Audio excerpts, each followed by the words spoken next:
تمام ویورز کو میرا عقیدت برا سلام قبول ہو۔ میرے عزیزو، جیسا کہ آپ ویڈیو دیکھ رہے ہیں، یہ ایک کنواں ہے جس میں ایک مسیحی بھائی جس کا نام ناصر مسیح ہے، ضلع تحصیل ساہیوال کا یہ رہائشی ہے، چک نمبر 190/9 یہ کنواں کھود رہے تھے اپنے ساتھیوں کے ہمراہ، کھود نہیں رہے تھے بلکہ اس میں سے کچھ اینٹیں تھیں وہ نکال رہے تھے، اور شام کے وقت باقی جو ان کے ساتھی تھے، باقی جوان باہر آئے پانی پینے کے لیے۔ ان کو بھی، مرحوم ناصر کو بھی آواز انہوں نے دی کہ آپ بھی باہر آئیں اور پانی پی لیں، لیکن انہوں نے کہا کہ کام ختم کرنا ہے، اور جو ہی وہ ساتھی باہر آئے اور یہ کنواں جو ہے وہ آپس میں جڑ گیا۔ ساری مٹی جو ہے وہ ٹنوں کے حساب سے ناصر مسیح کے اوپر آئی، اور بہت سارے کرین، جیسا کہ آپ دیکھ رہے ہیں ویڈیو کے اندر،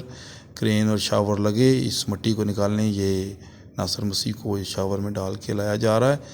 تو ایک دن پورا یہ اس مٹی کے نیچے دبے رہے، اور پھر اگلے دن جا کے کھدائی مکمل ہوئی اور انہیں نکالا گیا۔ ان کی ڈیتھ ہو چکی۔ تمام دیکھنے والوں سے یہ گزارش ہے کہ ان کے خاندان کی تسلی کے لیے دعا کریں، تاکہ رب العزت ہمارا خدا انہیں سچی تسلی، تشفی اور اطمینان عنایت کرے۔ اور ایک اور چھوٹی سی بات ضرور کرنا چاہوں گا کہ انسان کی زندگی کا کچھ علم نہیں ہوتا۔